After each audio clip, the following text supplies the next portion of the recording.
Hey, so I'm out here in Castle Rock on one of our projects with the project manager, Ryan Neas. They've been out here for a minute, and when I say a minute, I actually mean 3 months on this project, absolutely killing it. But one of the things we were talking about is how do you retain guys, especially when it comes to leadership, training them. So got a couple of questions for Ryan today. All right, so Ryan, we were talking about one of the things is frustration, if anything, with leaders is they really don't want to train up new guys.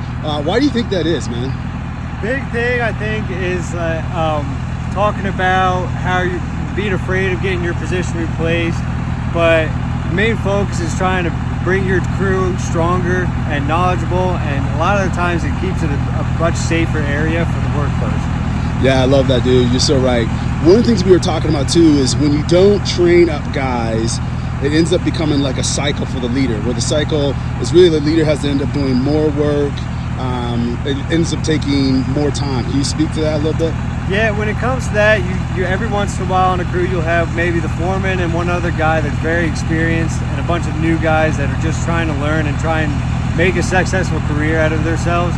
And when you don't pass it along like that, you end up making a lot more work for whoever has the experience, and then the guys at the end that don't really know what to do sitting on the side and just being a person with that, would be needed every once in a while.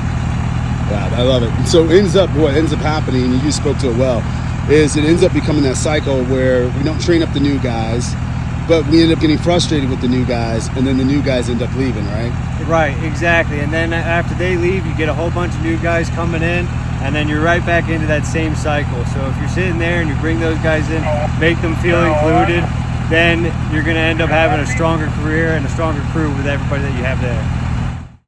So leaders, be reminded that yes, part of your job is being responsible for the end results. Yes, part of your job is to bring organizations and companies profit, but a large part of your job, of your role, of your position is creating leaders, reproducing yourselves. The power of delegating, the power of management, the power of teaching is everything that an effective leader must possess in order to be the best that they can be.